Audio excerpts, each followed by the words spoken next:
Wellman TV. Bobby Aguilar. Kabanata 821, Kabanata 821, pagdating ni Mark Fraley. Nang makita ito, ang token ay ang susi upang mabuksan ang Scripture Pavilion, na parabang ang token ay may espesyal na anteng-anteng dito. Tinitigan ni Bobby Aguilar ang token sa kanyang kamay, at bahagyang nanliit ang kanyang mga mata. Mabuti sana kung nakawin ko ang token na ito, naisip ni Bobby sa sarili. Hinawakan ni Emerson Holmes ang token at dahan-daang lumipat patungo sa pinto. Gayunpaman, sa sandaling iyon, isang kamay ang biglang nag-abot at humawak sa palso ni Emerson. Sino ang nagpahintulot sa iyo na dalhin ang mga tao sa Scripture Pavilion? Isang malinaw na boses ang umalingaw sa pandinig ng lahat. Paglingon nila, nakita nila ang isang binata na may mapanuksong ngiti sa labi, na nakatitig kay Emerson. Tatlong matandang lalaki ang kasama ng binata. Bahagyang kumunat ang noo ni Emerson at nagtanong, "Sino ka? Sino ang nagpaalam sa iyo na pumunta rito?" Walang pakialam na sinabi ng binata, "Anak ako ng may-ari ng Second Secret Realm, si Mark Fraley. At pati na rin ang kapalit ni M.S. Hayward." Nang marinig ito, nagsalubong ang kilay ng lahat ng naroroon. Si Bobby Aguilar ay walang pagbubukod, habang sinisiyasat niya ang Mark Fraley na nakatayo sa harap niya, ang kanyang mukha ay bahagyang hindi nasisiyahan. Kaya si Young Master Fraley. Nagmamadaling sinalubong siya ni Emerson na may kasamang pagsaludo. Malamig na sinabi ni Mark Fraley, "Emerson, sino ang nagpahintulot sa iyo na dalhin sila sa Scripture Pavilion?" Pagkatapos mag-alinlangan, sumagot si Emerson, "Ito ay hiniling ng mga estudyante, at sa kasalukuyan, ako ang may huling say sa Capital City Martial Arts Association." Ngumisi si Mark Fraley, "Dahil nandito ako, natural, ako ang may huling say." Pagkatapos, tumingin siya sa lahat at mahinang sinabi, "Bumalik kayong lahat, hindi pinapayagan ng Scripture Pavilion ang anumang pasukan." Nang marinig ito, bakas sa mukha ng lahat ang galit. Young Master Fraley, ang Capital City Martial Arts Association ay pumayag na napasukin kami. Babalik ka na ba sa iyong salita ngayon? Malamig na tanong ng isang tao. Pinaikit ni Mark Fraley ang kanyang mga mata at ngumuso, "Pumayag." Sino ang pumayag? Hindi kinakatawa ni Emerson ang Capital City Martial Arts Association. Young Master Fraley, nakikipaglaro ka ba sa amin? Maraming marangal na binata ang nagsalita na may bakas ng disgusto sa kanilang mga boses. Naririnig ni Mark Fraley ang mga emosyon sa kanilang mga salita. Bahagya siyang nanunuya at mahinahong sinabi, "Alam kong lahat kayo ay mga henyo ng henerasyong ito na may mga pambihirang talento at mapagmataas na espiritu. Pero pasensya na, wala sa paningin ko ang sinasabi mong galing. Kaya, iminumungkahi ko sa inyong lahat na alisin ang mapagmataas na ugali na iyon." Nang marinig ito, natigilan ang buong lugar. Bilang mga binata na may eleganteng pananamit mula sa matataas na aristokratikong pamilya sa Capital City, hindi pa sila naranasan ng gayong kahihiyan. Maging si M.S. Hayward, na kanilang nakausap kanina, ay iginagalang sila ng may paggalang. Tumabi si Bobby Aguilar, nasiyahan sa palabas. Habang naka-cross arms, pinanood niya ang paglalaro ng eksenang may kalahating ngiti sa kanyang mukha. Hindi inaasahan ng mga mayayabang na Young Masters na ito na balang araw ay mamahalin din sila, ngisi ni Bobby sa kanyang puso. Umatras siya ng 2 hakbang at tahimik na pinagmamasdan ng mga ito. Noon lang, humakbang si Blaze Rhodes at malamig na sinabi, "Paano kung nanggaling ka sa Second Secret Realm? Wala akong nakikitang kakaiba sa iyo." Malamig na tiningnan ni Mark Fraley si Blaze at sinabing, "Naghahanap ka ba ng kamatayan?" Sumigaw si Blaze, "Ano ang kinakatakutan mo?" Sa sandaling iyon, sumambulat ang malakas na aura ni Blaze, at ang thick form ng military marquee ay hindi na mas maliwanag. Gayunpaman, tinutuyan ni Mark Fraley, "Sa iyong kalunos-lunos na antas ng kasanayan, paano ka maglakas loob na kumilos sa harap ko? Pumunta ka sa impyerno." Sigaw ni Blaze at humakbang pasulong. Nakakuyom ang kamay niya sa maningning na enerhiya, tinutukan niya ng direktang suntok si Mark Fraley. Ngunit si Mark Fraley ay nanatiling hindi natinag, Isang panunuya ang bumalatay sa kanyang mukha habang casual niyang pinalihis ang pag-atake. Boom! Sa sandali ng banggaan, isang malakas na ingay ang sumabog. Agad na napaatras si Blaze, pumutok ang mga palad niya sa impact. Hindi nito maiwasang magbago ang mukha ng mga nanunood. Bilang isa sa pinakamalakas na manlalaban sa kanila, bukod kay Dominic Taylor, si Blaze ay itinuturing na nangungunang kalaban. Samantalang, parang nanghina na siya sa harap ni Mark Fraley ngayon. Iyan lang ba ang mayroon ka? Panunuya ni Mark Fraley. Tunay ngang hamina ang martial arts world. Sa kawalan ng tigre sa mga bundok, inaangkin ng mga unggoy na sila ang hari. Galit na galit, bumulala si Blaze, muli. Kahit 10 round pa tayo, hindi ka magiging laban. Malamig na sigaw ni Mark Fraley. Kasunod noon, kumalat ang pressure mula sa katawan ni Mark Fraley. Ramdam ang napakalakas na aura na nagmumula sa kanya, nagbago ang mukha ng lahat. Half-step martial sage. May sumigaw.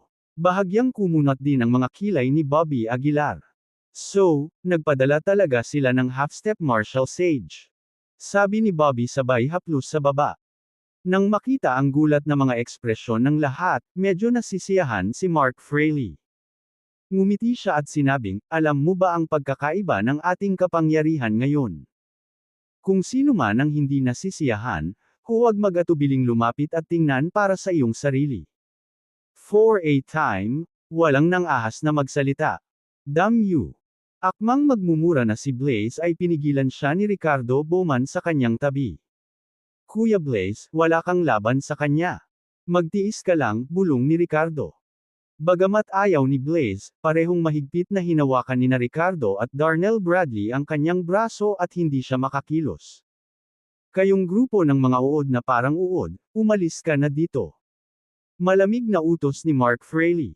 Sa gitna ng katahimikan, humakbang si Bobby Aguilar. Ang iyong ama ay si Luke Fraley. Nakangising tanong ni Bobby. Tumaas ang isang kilay ni Mark Fraley at sinabing, sino ka? My name is Bobby Aguilar, walang pag-aalinlangan na sagot ni Bobby. Ikaw si Bobby Aguilar. Biglang naging interesado si Mark Fraley. Tiningnan niya si Bobby pataas at pababa at sinabing, ikaw ba ang kumuha kay Emily Taylor? Oo, mahinahong sagot ni Bobby. Si Mark Fraley, na kinusot ang kanyang mga mata, ay nagsabi, sok-sok, si Emily Taylor, ang perpektong babae, ay talagang gusto ang isang basurang tulad mo. Kung pinakasalan lang niya ang young master na ito, hindi na siya kailangang magdusa. Naghahanap ka ba ng kamatayan? Agad na napalitan ng lamig ang mukha ni Bobby. Tumaas ang isang kilay ni Mark Fraley, anong sabi mo? Sabi ko, hinahanap mo ba si kamatayan? Si Bobby Aguilar ay humakbang pasulong, ang kanyang nakakatakot na aura ay sumambulat sa isang iglap. Bahagyang kumunat ang noo ni Mark Fraley, ngumuso, at sinabing, Bobby Aguilar, dahil nakapasok ka sa Second Secret Realm, ibig sabihin ay mayroon kang ilang mga kasanayan. Kanina ko pa gustong makita ang sarili ko. Habang naglalakad pasulong si Mark Fraley, mabilis ding tumaas ang kanyang aura. Pareho silang humakbang patungo sa isa't isa, at hindi nagtagal ay nagkaharap sila. Nang magtama ang kanilang mga mata, matindi ang pagbangga ng dalawang aura. Mabilis na umatras ang mga tao sa kanilang paligid, puno ng halo-halong emosyon ang kanilang mga mukha. Bagamat umaasa sila na matalo ni Bobby Aguilar si Mark Fraley, natakot din sila sa mga kahihinatnan kung gagawin niya ito. Kabanata 822, Kabanata 822, Aristocratic Family Disciples vs Second Secret Realm. Mabilis na tumataas ang momentum ng magkabilang panig, at sa wakas, kumuyam muna ang kamao ni Bobby Aguilar, at isang gintong liwanag ang bumungad sa isang iglap. Bilang isang half-step martial sage, natural na nakuha ni Mark Fraley ang detalyeng ito at agad na itinaas ang kanyang palad upang salubungin ito. Boom! Agad na napuno ng paputok na tunog ang buong Capital City Martial Arts Association, at saglit, parang nagkaroon ng lindol. Tulog, tulog, tutok. Nakita si Mark Fraley na umatras ng 3 sunod-sunod na hakbang bago pinatatag ang kanyang figure. Sa kabaligtaran, ang momentum ni Bobby Aguilar ay nanatiling hindi nabawasan, napakalakas at hindi sumusuko na ginawa nitong manginig ang mga tao. Ang mga tao sa paligid ay hindi maiwasang mapasinghap sa pagkamangha nang makita nila ito. Talaga bang natalo si Mark Fraley? Bagamat isang simpleng banggaan lang, pinatingkad pa rin nito ang pagkakaiba ng lakas ng dalawa. Mas lalong sumama ang mukha ni Mark Fraley. Malamig niyang tinitigan si Bobby Aguilar, pinaikit ang kanyang mga mata at sinabing, mayroon kang ilang kasanayan, ngunit ano ang mahalaga? Nang ipagpatuloy na ni Mark Fraley ang kanyang pag-atake, pinigilan siya ng tatlong matatandang lalaki sa tabi niya. Isa sa matatandang lalaki ang bumulong sa tainga ni Mark, young Master Fraley, ang batang ito ay nagtataglay ng power of martial saint. Hindi matalinong kalabanan siya, at huwag kalimutan ang mga salita ng iyong ama. Tama, at ito ay isang mahalagang lugar para sa Capital City Martial Arts Association. Masisira ito kung mag-away kayong dalawa dito. Bahagyang kumunat ang noo ni Mark Fraley, at kahit ayaw niya, tumigil siya. Malamig niyang tinitigan si Bobby Aguilar, na nagsasabing, anak, mas mabuting ibalik mo si Emily Taylor, o harapin ang mga kahihinatnan. Napangisi lang si Bobby Aguilar, Mark Fraley, nakakagulat ang pagdating mo. Hindi naintindihan ni Mark Fraley ang kahulugan ni Bobby Aguilar, ngunit hindi niya ito masyadong inisip.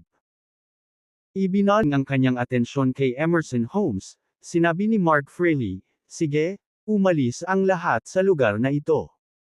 Napasimangot si Emerson Holmes at sinabing, young Master Fraley, nangako na ako sa kanila. Isang paglabag sa tiwala kung babalikan ang aking salita ngayon, hindi ba? Naiinip na sinabi ni Mark Fraley, gawin ang sinasabi ko, at magiging maayos ang lahat. Iginiit ni Emerson Holmes, young Master Fraley, pag-isipan mong mabuti. Ang mga taong ito ay lahat mula sa mga nangungunang aristokratikong pamilya sa Capital City. Kung sila ay hindi masaya, hindi ito makakabuti para sa iyo. Ito ay totoo. Kung hinihiling ito ng lipunan, kailangan mong sundin ang mga patakaran nito. Kahit na nanggaling ka sa Second Secret Realm, hindi iyon sapat. Kung talagang itinulak ang mga tao, kahit ang Second Secret Realm ay maaaring maalis. Malamig na tinitigan ni Mark Fraley si Emerson Holmes at nagtanong, Emerson, sinusubukan mo ba akong takutin? Matapang na ipinagpatuloy ni Emerson Holmes, ito rin ang gustong makita ni Mr. Dawson. Sa tingin ko ay kailangang bigyan ng mukha ng iyong ama si Mr. Dawson, tama ba? Iritadong sabi ni Mark Fraley, Emerson. Gawin mo ang sinasabi ko. Gusto mo bang sumalungat sa utos? Naging malamig din ang ekspresyon ni Emerson Holmes. Pinalis niya ang ngiti sa kanyang mukha at malamig na sinabi, young Master Fraley, wala akong pananagutan sa iyo. Responsable ako sa mga nakatataas. Hanggang sa maglabas ng utos ang mga nakatataas na palitan mo si MS Hayward, ako ang may huling say dito. Pakiusap umalis ka kaagad. Nang marinig ito, agad na nagalit si Mark Fraley. Itinuro niya si Emerson Holmes, na nagsasabing, nababaliw ka na ba? How dare you talk to me like this? Naniniwala ka ba na kaya kitang tanggalin sa pwesto ngayon din? Hanggang sa gusto mo. Ngunit kailangan mong maghintay hanggang sa opisyal kang maupo sa pwesto.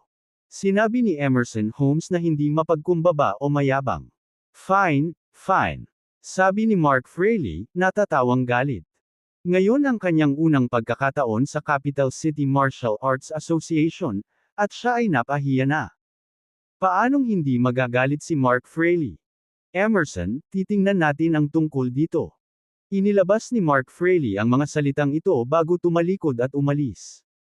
Nang makalayo na siya, bakas sa mukha ni Emerson Holmes ang pag-aalala.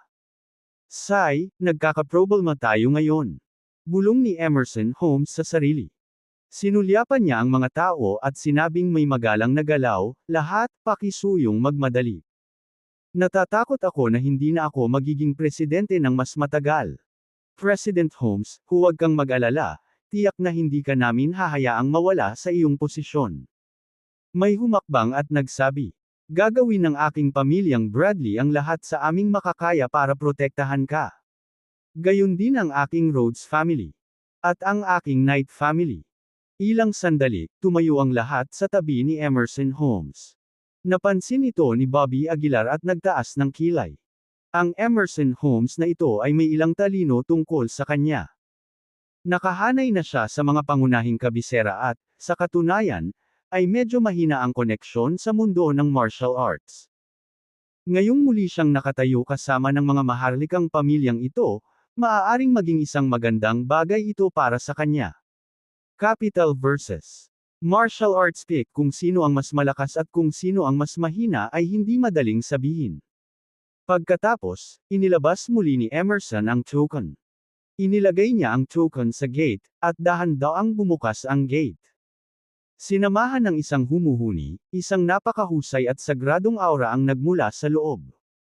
Sinasabi na ang lugar na ito ay isang lupain ng kataas-taasang yang at hindi apektado ng yin at masasamang puwersa, sabi ng isang tao. Oo, bali-balita na para makapasok sa Scripture Pavilion noong nakaraan, ang isa ay kailangang magkaroon ng mabait na puso. Kung ang isa ay nakapatay ng napakarami, sila ay tatanggihan sa tarangkahan. Nanatiling tahimik si Bobby Aguilar at matapang na pumasok sa loob. Sa sandaling ito, bigla siyang nakaramdam ng kirot sa kanyang puso, na parabang tinusok ng karayom. Hindi lang iyon, ngunit naramdaman din ni Bobby Aguilar ang kanyang katawan na hinaharangan ng hindi mabilang na puwersa. Naging sanhi ito ng hindi sinasadyang pagbabago ng kanyang mukha. Tumingin siya sa mga tao sa paligid at napagtanto niyang siya lang ang nakakaranas ng ganitong reaksyon. Totoo kaya na ang mga nakapatay ng sobra ay apektado? Kumunot ang noo ni Bobby Aguilar.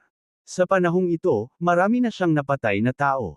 Bukod dito, mas bumibigat ang hangarin sa pagpatay sa kanyang puso.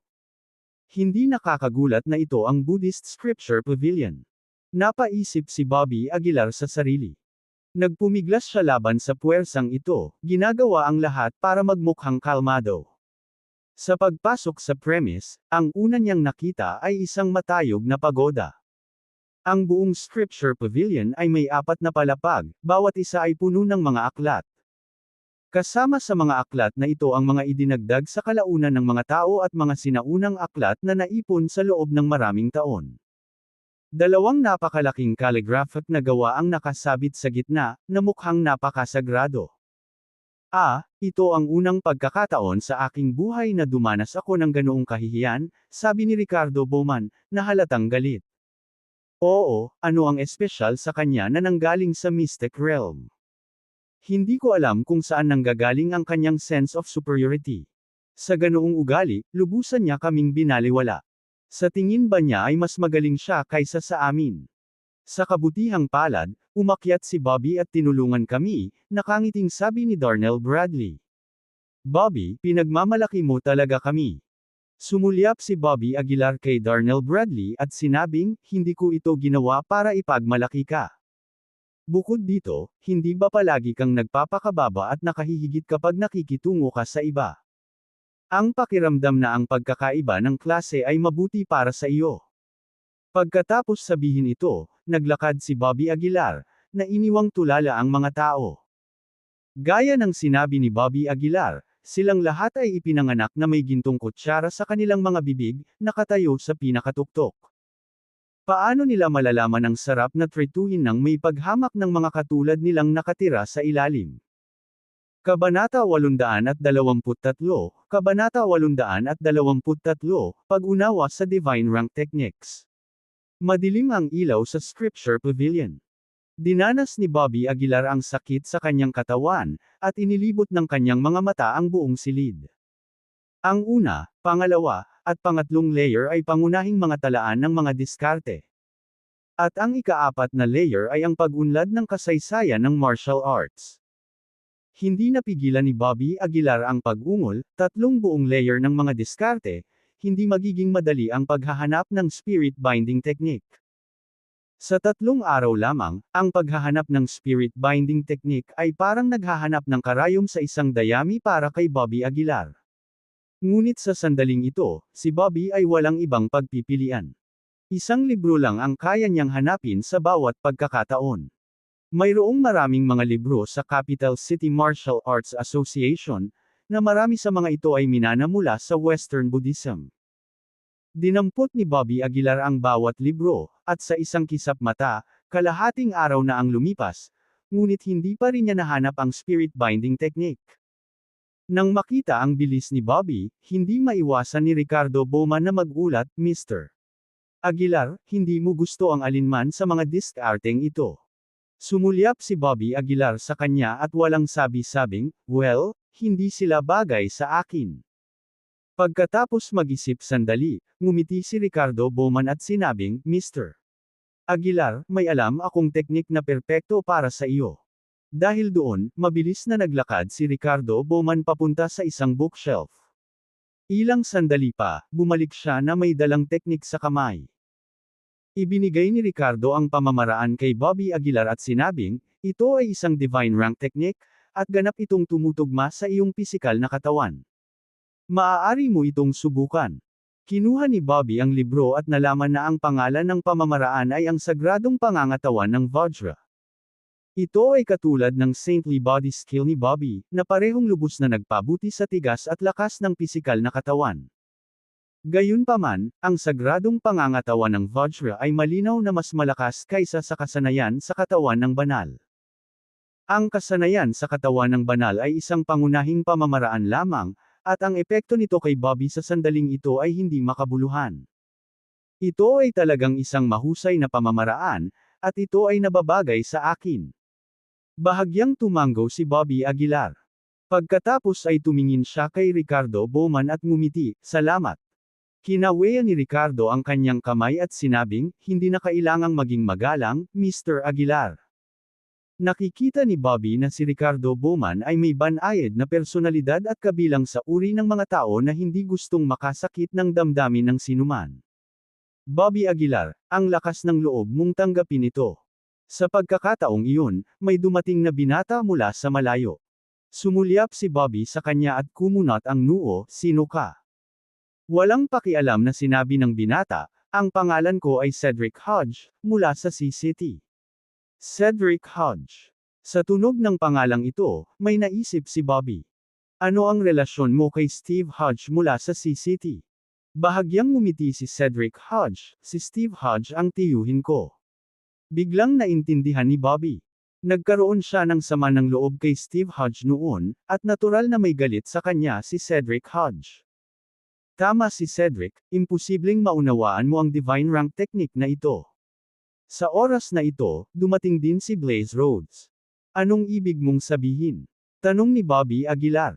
Malamig na ngumuso si Blaze Rhodes, upang maunawaan ang isang divine rank technique, ito ay tumatagal ng kahit isang linggo.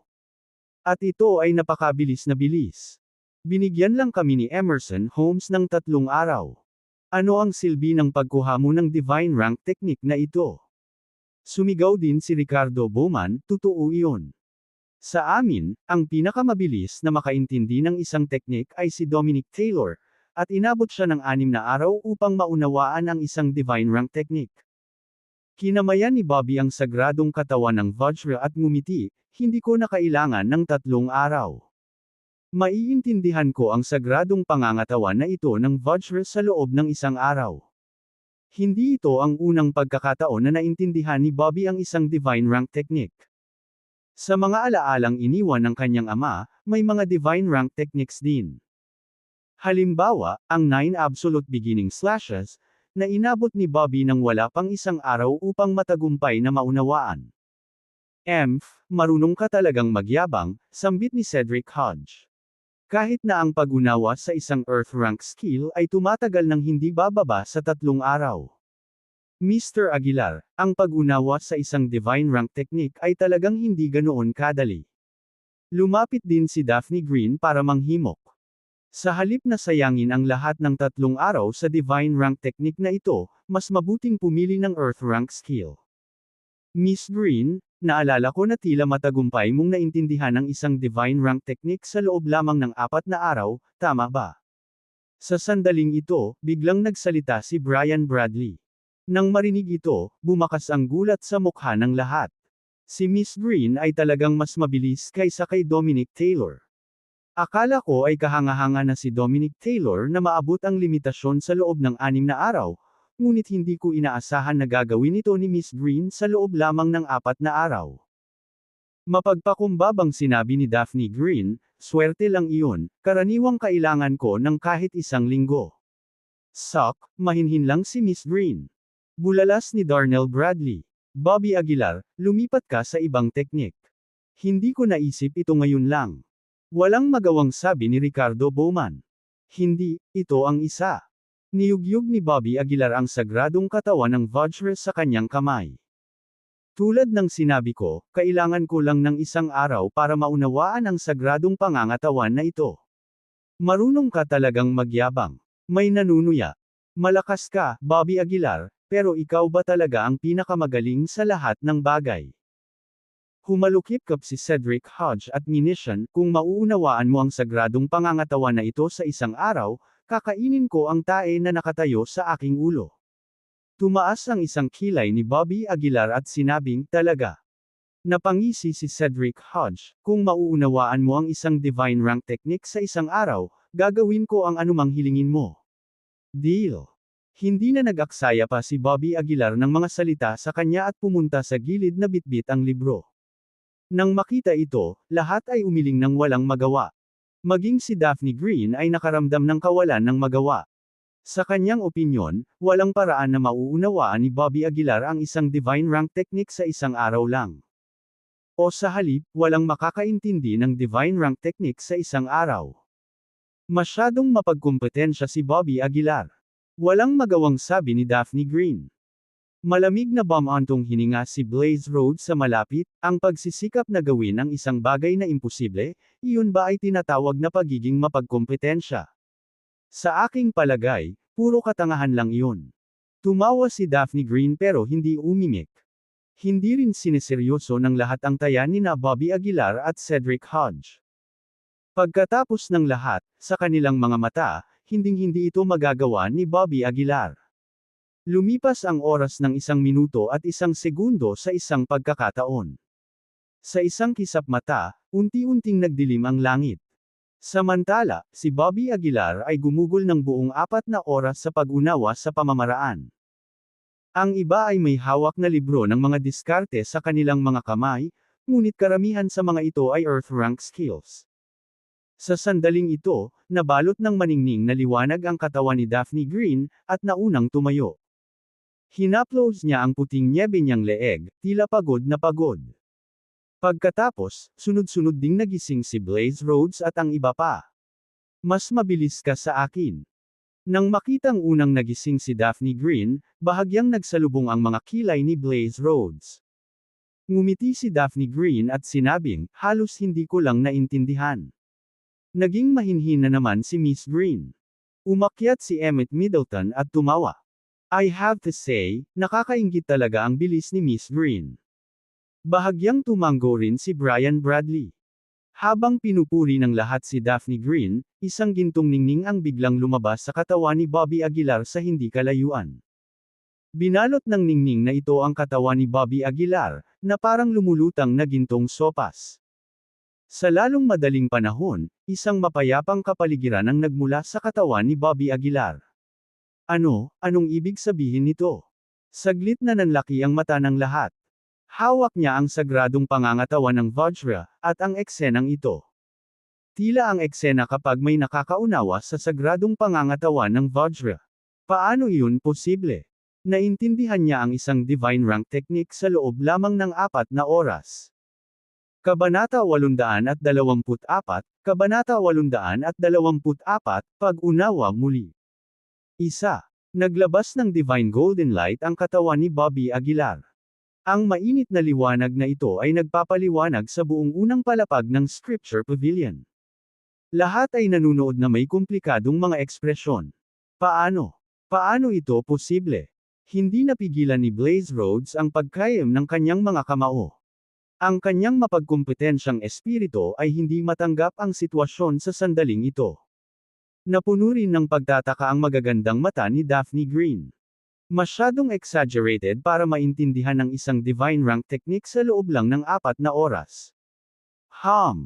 Habang nagtatagpo ang liwanag, kumpleto ang pag-unawa sa teknik ni Bobby Aguilar. Bahagya niyang iminulat ang kanyang mga mata, at ang una niyang nakita ay ang gulat na ekspresyon ng lahat. Tumayo si Bobby Aguilar mula sa lupa at sumimangot, "Gaano katagal ako? Mr. Aguilar, inabot ka lang ng 4 oras at 5 minuto." Tuwang-tuwang sabi ni Ricardo Bowman. Ang pag-unawa sa isang divine rank technique sa loob ng 4 oras ay hindi naririnig. Ngayon lang, minamaliit ka namin.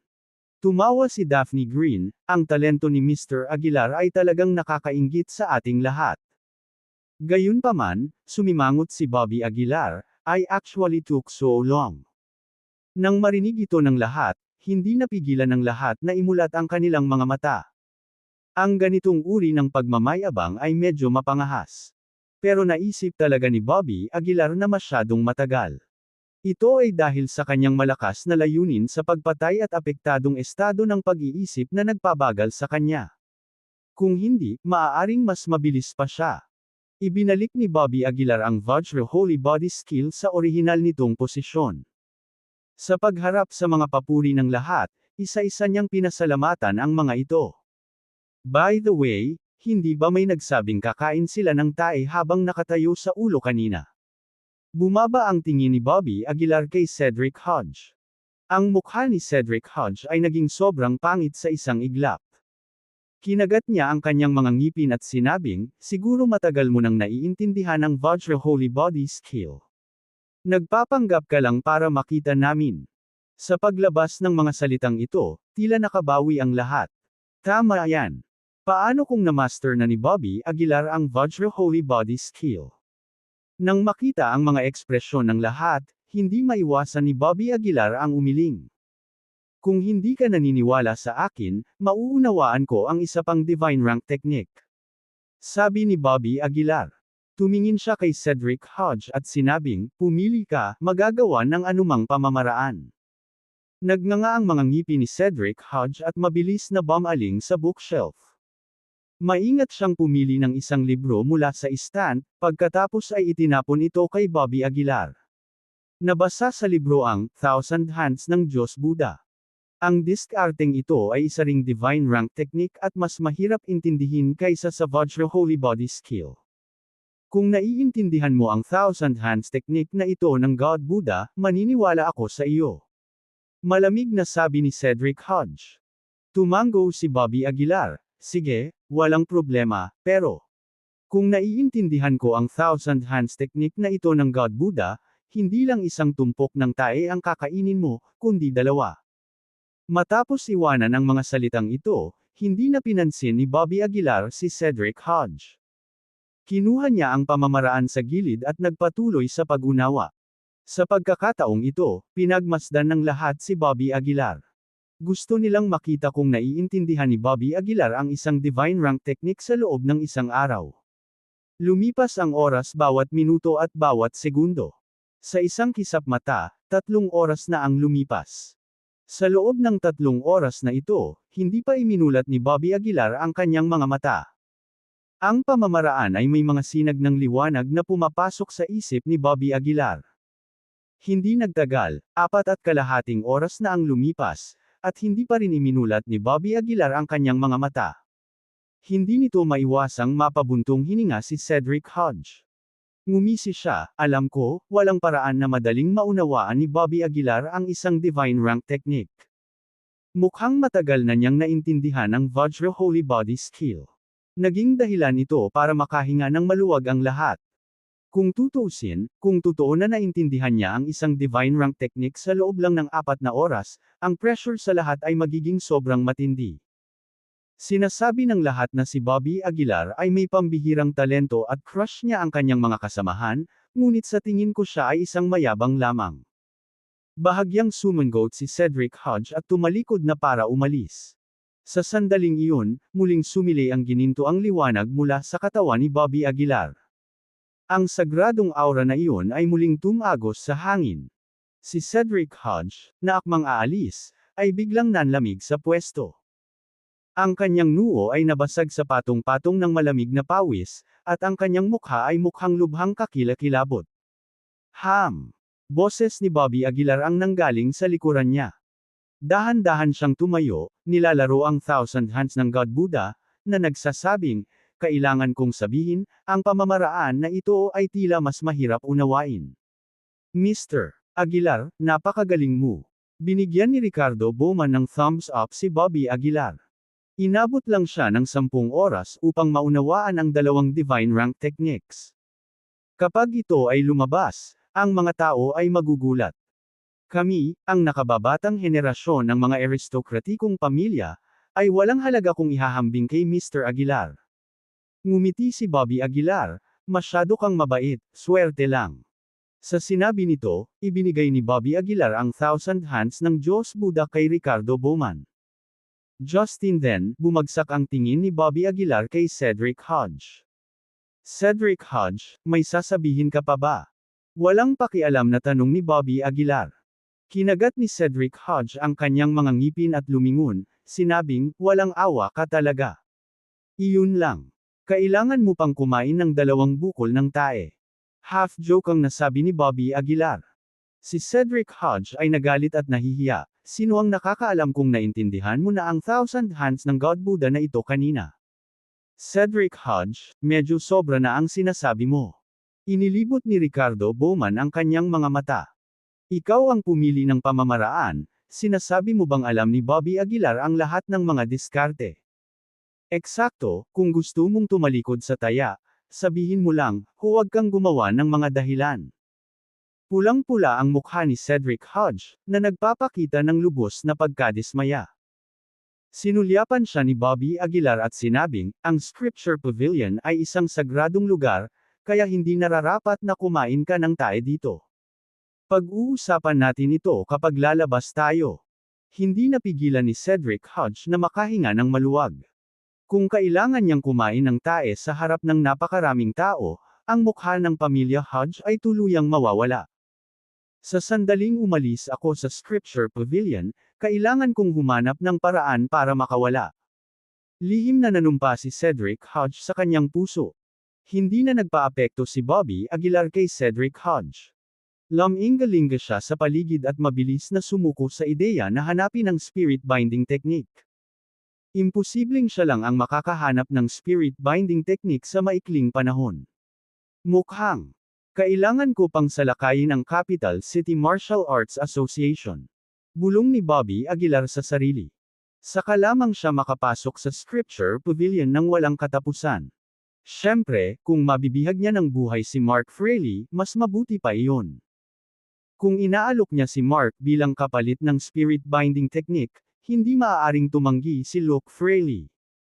Hindi na nag-aksaya pa ng oras, tumalikod si Bobby Aguilar at umalis sa unang palapag, patungo sa ika-4 na palapag. Ang naitala sa ika-4 na palapag ay ang kasaysayan ng pag-unlad ng martial arts. Nais malaman ni Bobby Aguilar ang tungkol sa masked woman mula sa 10,000 years ago. Pati na rin ang mga makasaysayang talaan tungkol sa sarili niyang ama. Sa wakas ay nakarating na rin siya sa ika-4 na palapag. Ang ika-4 na palapag ay tila hindi kapani-pani walang laman. Sa malawak na lugar, 8 libro lang ang nakadisplay. Ang 8 aklat na ito ay nagtala ng iba't ibang panahon. Ang pinakamaliit sa mga aklat ay nagtala ng impormasyon ng mundo ng martial arts sa nakalipas na 200 taon. Kabanata 825, Kabanata 825, mga alingaw tungkol sa tagapangalaga at sa babaeng nakamaskara. Kinuha ni Bobby Aguilar ang libro. Ilang simpleng salita lang ang nakasulat dito, Modern History of Martial Arts. Ang aklat ay inilimbag, na nagpapahiwatig na ito ay pinagsama-sama ng mga susunod na henerasyon. Manipis ang libro, ilang dosenang pahina lang. Kung ikukumpara sa iba pang 3 libro, ang isang ito ay tila medyo slim. Mukhang ang kasaysayan ng martial arts ay talagang malabo nitong mga nakaraang panahon. Hindi napigilan ni Bobby Aguilar na umiling. Hindi na nag-aksaya pa ng oras, binuksan niya ang unang pahina. Unang nakita ang pangalan ng may akda. Ang may akda ay pinangalan ng Piedmont, at walang ibang impormasyon na ibinigay. Nakahanap si Bobby Aguilar ng isang sulok na mauupuan kasama ang libro at sinimulang magbasa ng masigasig. Ang aklat ay hindi malaki, ngunit idinetalye nito ang lahat ng detalyado.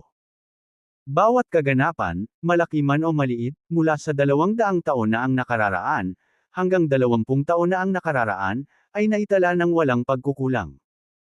Si Bobby Aguilar ay gumugol ng buong 3 oras sa pagbabasa ngunit wala pa rin siyang nakitang anumang bagay na nauugnay sa kanyang ama. Kakaiba iyan, nakasimangot si Bobby Aguilar. Ayon sa mga paglalarawan ni Mike Taylor at Adonis Williams, ang kanyang ama ay isang top-notch expert na nag-iwan ng malalim na marka sa modernong kasaysayan ng martial arts. Ngunit ngayon, si Bobby ay walang nakitang mga talaan ng kanyang ama, kahit isang pagbanggit ng apelyidong Aguilar. Natahimik sandali si Bobby bago nagpatuloy sa pagbabasa. Gabi na ngayon, at ang mga binata sa unang palapag ay matagal nang natulog. Ngunit si Bobby ay abala pa rin sa pagbabasa. Sa sandaling iyon, nakita niya ang isang mahalagang piraso ng impormasyon. Mga 100 taon na ang nakalipas, may mga martial saints sa mundo. Ang Capital City Martial Arts Association ay nagsimula ng magkaroon ng hugis noong panahong iyon. Kinokontrol nila ang karamihan sa mga martial saints noong panahong iyon at halos nasa kamay nila ang buong mundo ng martial arts. Ngunit ang impluwensya ng mga martial saints ay napakalaki, at ang nag-iisang martial saint ay maaaring makaapekto ng malaki sa sitwasyon ng bansa. Ang kontrol ng Capital City Martial Arts Association sa napakalakas na puwersa ay natural na nagresulta sa sakuna. Ang sitwasyong ito ay nagpatuloy hanggang 70 taon na ang nakalilipas. Ang Capital City Martial Arts Association ay naging mas makapangyarihan at ambisyoso. Sa kritikal na yugtong ito, isang tao na tinawag ang kanyang sarili na tagapag-alaga, ay pumatay ng higit sa 30 martial saints ng Capital City Martial Arts Association sa isang hininga. Sa pagbabasa nito, hindi napigilan ni Bobby Aguilar na mapabuntong hininga. Nakapatay siya ng higit sa 30 martial saints ng isang beses. Gaano kalakas ang isang tao upang gawin iyon? Sino itong guardian? Ano ang binabantayan niya? Hindi maiwasan ni Bobby na ma-curious. Nagpatuloy si Bobby sa pagbabasa. Walang gaanong sinabi ang libro tungkol sa guardian. Gayunpaman, mula sa kung ano ang nakasulat sa pagitan ng mga linya, naging maliwanag na ang tagapangalaga ay malayo sa mga martial saints sa mga tuntunin ng lakas. Ang kanyang simpleng kilos ay naging sanhi ng kadiliman upang matakpan ang kalangitan at ang bawat isa sa 10 martial saints ay namatay. Sa 3 araw na sunod-sunod, 30 martial saints ang napatay. Ang dalawang pangungusap na ito ay patunay ng pangangibabaw ng guardian sa mga martial saints. Bulong ni Bobby Aguilar sa kanyang sarili, maaaring dahil sa pag-iral ng guardian kaya umatras ang mga martial saints sa mystic realm. Ngunit may naramdaman siyang kakaiba. Walang mga martial saint ang ipinanganak nitong mga nakaraang panahon. Simula noon, wala ni isang martial saint ang lumitaw. Bagamat kayang patayin ng tagapangalaga ang mga buhay na martial saints, paano niya mapipigilan ang mga hinaharap na makapasok sa martial saint realm? Posible kayang nililimitahan niya ang kaharian ng mga martial artists sa ibaba ng martial saint realm. Bulong ni Bobby sa sarili. Ito ay tila halos imposible. Kung ito ay totoo, ang tagapangalaga ay hindi na isang tao kundi isang bahagi ng landas ng langit mismo. Mayroon pang ibang dahilan, naisip ni Bobby sa sarili. Ibinaba ni Bobby Aguilar ang kanyang ulo at ipinagpatuloy ang pagbabasa. Simula noon, naputol ang mga mayayabong na pakpak ng Capital City Martial Arts Association, at wala ng martial saint sa loob ng kanilang asosasyon. Gayunpaman, ang Capital City Martial Arts Association ay nanatiling pinakamakapangyarihang organisasyon sa mundo ng martial arts. Sa pag-unlad ng teknolohiya, ang Capital City Martial Arts Association ay nagsimulang magsagawa ng isang marahas na pagbabago, desperadong sinusubukan na makakuha ng isang opisyal na tatak sa mundo ng martial arts. Sa mga sumunod na dekada, ipinagmamalaki ng Capital City Martial Arts Association ang 12-dosenang marquee. Sa kanila, ang ilan ay nakatuntong pa sa half-step martial sage realm. Pagkatapos maabot ang half-step martial sage, kahit na may pagpapakain ng mga kayamanan, imposible pa rin ang pagsulong sa martial saint realm. Sa kabila ng kanilang pinakamahusay na pagsisikap, ang asosasyon ay hindi makahanap ng bakas ng dahilan. Nang mabasa ito, umiling si Bobby Aguilar, mukhang kahit ang Capital City Martial Arts Association ay hindi makahanap ng dahilan. Malinaw, sinubukan nilang isulong ang isang tao sa martial saint realm ngunit sa kasamaang palad ay nabigo. Sinakap siyang imbitahan na mag-cultivate sa Mystic Realm, ngunit kahit na iyon ay hindi makakatulong sa kanya na makapasok sa Martial Saint Realm. Nakuha ng isang passage ng text ang atensyon ni Bobby. Labis nitong ikinagulat si Bobby. Ibig bang sabihin? Kahit na pagkatapos mag-cultivate sa Mystic Realm, ang half-step Martial Sage ay hindi makakausad sa Martial Saint Realm. Mukhang nagulat si Bobby. Ibig sabihin ba nito ay hindi rin makakatuntong si Mark Fraley at ang iba pa sa Martial Saint Realm? At ang mga umiiral na Martial Saints tulad ni Luke Fraley, lahat ba sila ay mga individual mula sa 100 taon na ang nakakaraan? Sila ay mga Martial Saints 100 taon na ang nakalilipas. Ano sa lupa ang dahilan nito? Lalong nagulat si Bobby. Kung iyon ang kaso, ang pagkaubos ng chi ay tiyak na hindi ang dahilan. Dahil sa Mystic Realm, walang kakulangan ng chi. Hindi nakakagulat na sabihin ng mga tao na si Marky ang pinakamalakas sa mundo, naisip ni Bobby sa kanyang sarili. Pagkatapos, binasa ni Bobby ang buong libro. Bukod sa impormasyong ito, hindi siya interesado sa mga natitirang nilalaman. Marami sa mga talaan ng mga tauhan at pangyayari ay lampas sa kanyang pagkaunawa. Ibinalik ni Bobby ang libro. Hinawakan niya ang kanyang baba at bamulong, kaya, walang sinuman sa panahong ito, kung sino man ito, ang makakapasok sa Martial Saint Realm. At ang mga Martial Saints na kinokontrol ng Capital City Martial Arts Association ay hindi nang ahas na magpakita ng kanilang sarili dahil sa pagkakaroon ng Guardian. Naalala ni Bobby ang mga salita ng Pavilion Master. Sinabi niya na si Bobby ang sisira sa deadlock na ito. Kung ako nga ay tumungo sa Martial Saint Realm, kung gayon ako lang ang makakagawa nito noong nakaraang siglo, naisip ni Bobby sa kanyang sarili. Sa puntong ito, pagsikat ng araw sa kanila.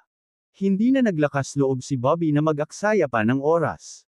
Itinabi niya ang libro at nagpatuloy sa pag-alis sa tatlo, umaasang makahanap ng ilang impormasyon tungkol sa babaeng nakamaskara. Ayon sa lalaking may bigot, lumitaw ang babaeng nakamaskara 10,000 taon na ang nakalilipas. Kaya naman, kinuha ni Bobby ang pinakaunang libro. Sa kasamaang palad, ang mga karakter na naitala sa aklat na ito ay nasa isang kakaibang script na hindi maintindihan ni Bobby.